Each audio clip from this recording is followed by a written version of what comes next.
The Last of Us Part 2 is the sprawling follow-up to Naughty Dog's original PlayStation 3 horror game classic. It follows the story of two separate characters, Ellie and Abby, as we experience a story of vengeance from both sides of a conflict. During this epic journey, these characters explore an American landscape, in particular the city of Seattle, ravaged by warfare and nature alike. Throughout this adventure, we come across many secrets and Easter eggs, both callbacks to the original Last of Us, as well as developer Naughty Dog's other works. In this video, we take a look at some of The Last of Us Part 2's coolest secrets and where to find them.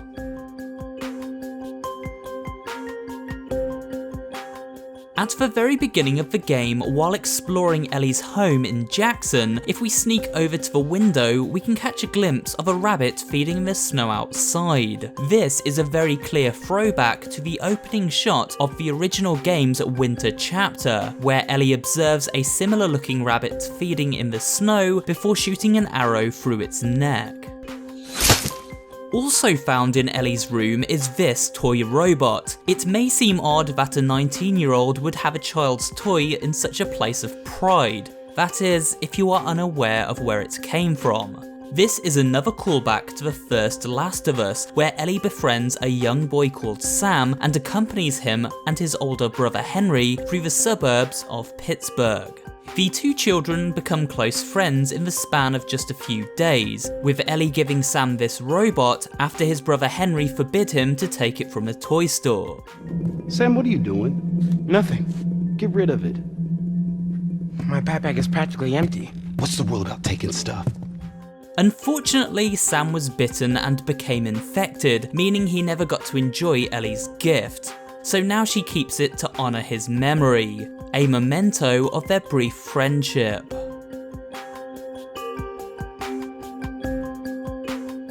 Savage Starlight was a futuristic sci-fi comic book series that Ellie enjoyed reading during her road trip with Joel in the original Last of Us. It can be seen in the form of both posters and comics throughout this sequel.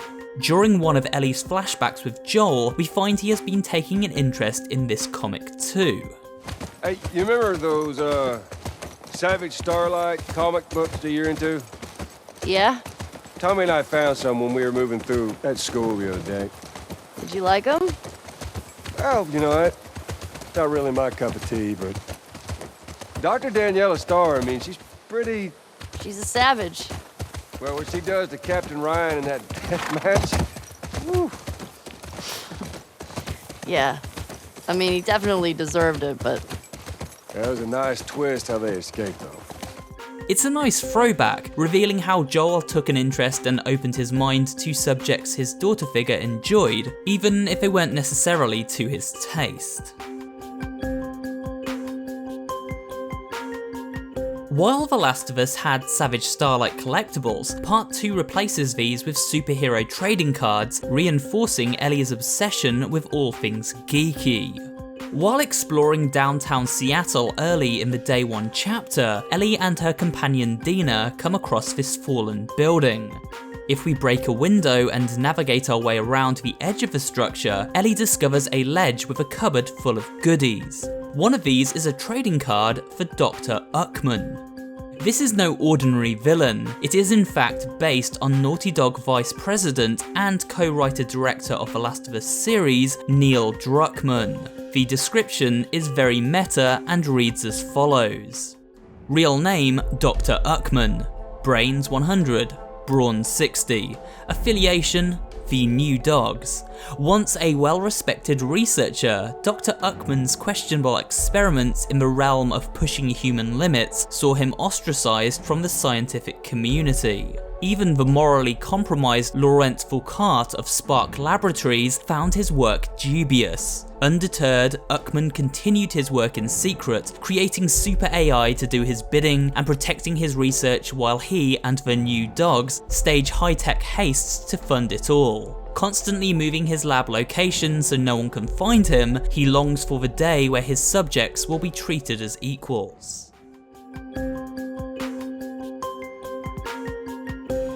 Near the beginning of the game, while exploring the town of Jackson, we come across an elderly man picking away at a banjo as he rocks gently back and forth on the decking of the local inn. This isn't just any musician though. His likeness is based on that of the game's composer, Gustavo Santaolalla. Not only has Gustavo composed music for both Last of Us games, he has also worked in the film industry for many years, his image now digitally immortalized in the game.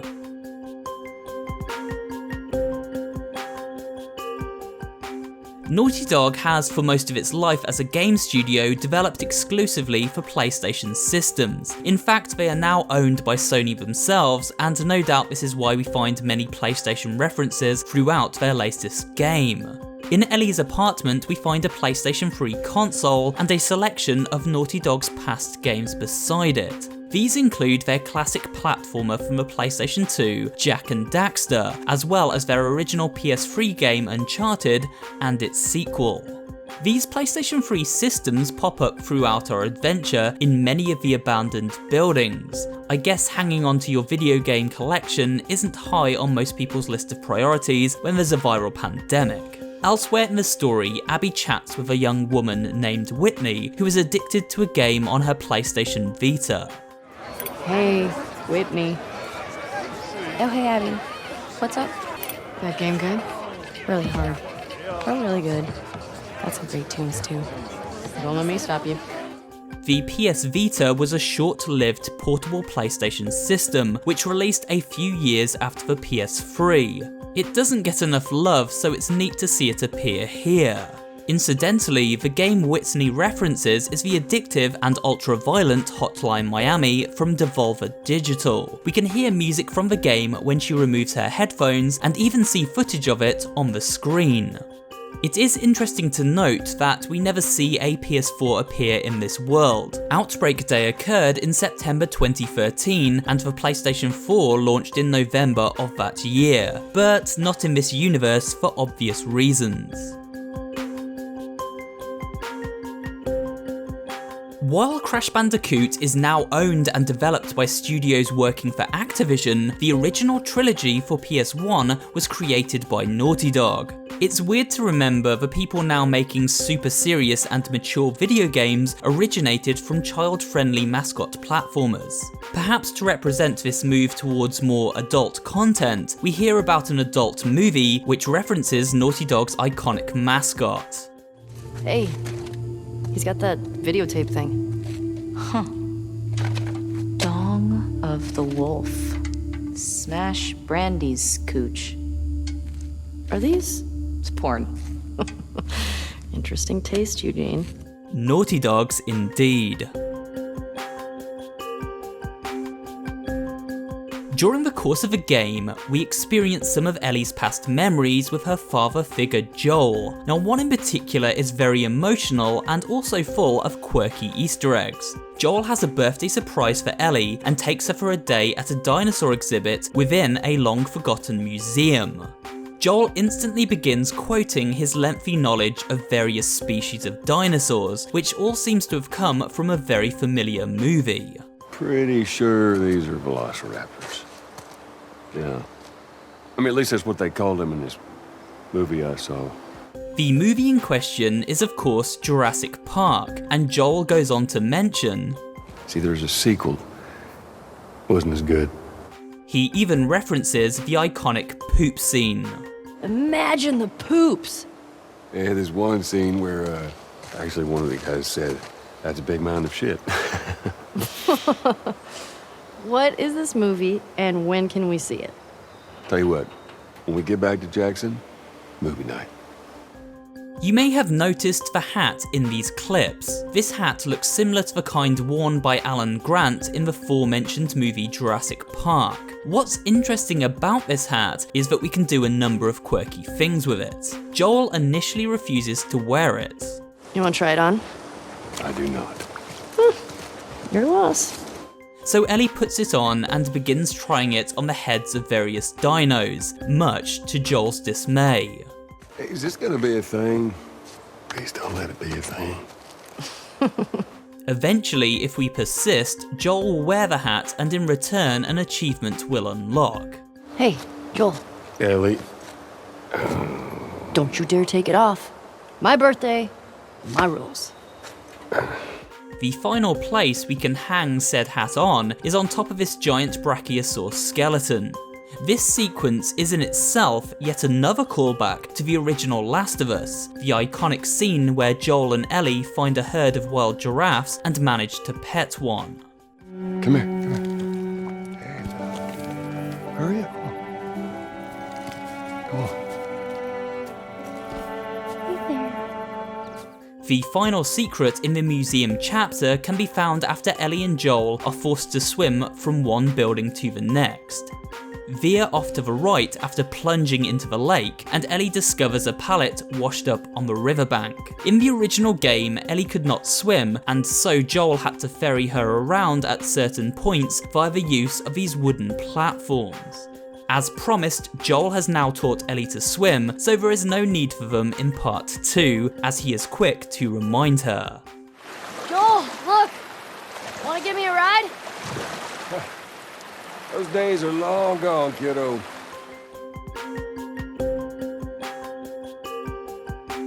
During Act 1, after Joel's sudden death at the hands of Abby, a traumatized Ellie makes one last trip to her old friend's house to collect a few things for her revenge journey. Now, if we pay close attention to the interior of Joel's home, we can see many heartwarming details. Photographs of Joel and Ellie bonding during the years that passed since their first adventure. However, in the bedroom, we can also find a picture of Joel with his biological daughter Sarah, who tragically died during Outbreak Day. This picture is in fact the one Joel's brother Tommy saved for him, a photograph that is also returned to Joel by Ellie at the end of the first game. Maria showed this to me and I stole it. I hope you don't mind.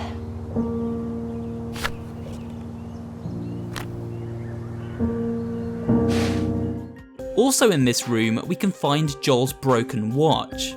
This was the watch Joel was wearing when his daughter died, but more importantly, the watch Sarah had repaired for him on his birthday the night before. Now it has been passed on to Ellie as a reminder of the father figure she lost. If we head to the top left corner of the map while exploring the downtown area of Seattle, we can discover the ruins of a bank. Heading inside this bank reveals it is full of infected, and once they have been dealt with, Ellie and Dina discover a vault with a very special treasure locked away inside. This safety deposit box contains a familiar ring. This ring belonged to Nathan Drake from Naughty Dog's Uncharted game series and has the phrase Sic Parvis Magna engraved upon it. Greatness from small beginnings, the motto of explorer Sir Francis Drake. Nearby to the bank is a security checkpoint with a tent full of supplies. However, there is also a pretty cool Easter egg in plain sight here too. This infection scanner was used to scan Ellie in the original Last of Us, revealing to Joel and Tess that she was in fact infected, yet immune to the deadly virus. There are even instructions on how to properly use this device if we flip it over. It's neat to finally get a closer look at this useful tool. Most of the bands and music within The Last of Us 2 are fictional and written specifically for the game, with a few exceptions. The most notable is the inclusion of popular rock band Pearl Jam. In the music store we see a poster for their upcoming album Lightning Bolt, which launched in October 2013, although obviously not in this world. More importantly, the song Future Days appears as a theme song for Joel and Ellie, sung by both as a way to deeply connect them throughout the game. And I believe, 'cause I can see our future days of you and me. According to reports, the band did not originally want their music in a video game, but were impressed after Naughty Dog sent out a PS4 and copy of the original game for them to try out.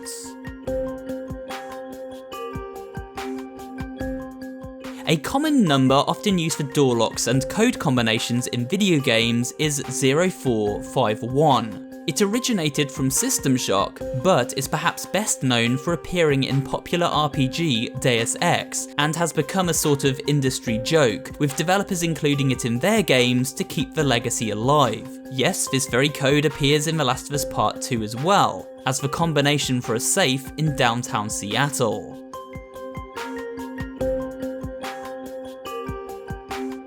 When venturing into this Halloween store during day 1 of Seattle, we discover the first of 2 callbacks to The Last of Us DLC, Left Behind.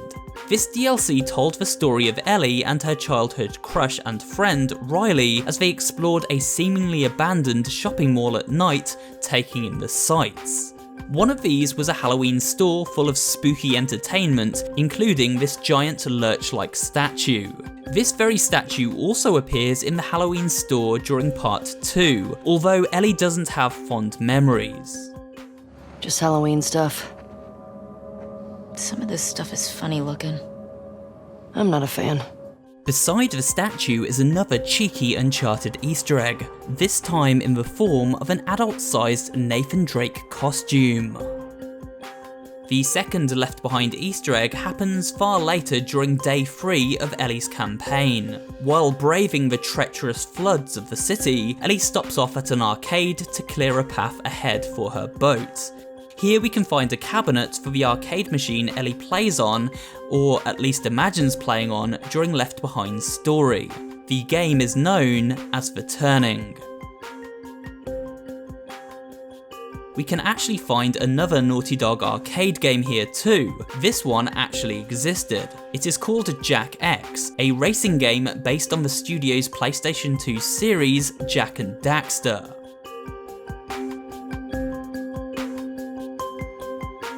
The final Easter egg is quite literally an egg, and is in fact also Jak and Daxter related. Discoverable while playing as Abby in the Chinatown section of Seattle Day 1, this artifact is known as the Strange Relic, and even gives us a trophy for collecting it. However, the actual name of this item is the Precursor Orb. These are egg-shaped objects that Jak and Daxter collect throughout their adventure in the Jak and Daxter games. A nice nod to Naughty Dog's earlier work, and an actual Easter egg to boot. And with that, we come to the end of today's video. I hope you enjoyed this look at the secrets and Easter eggs found within The Last of Us Part 2. If you did, remember to like, comment, and of course subscribe for more horror-related content, and I will see you on the next video.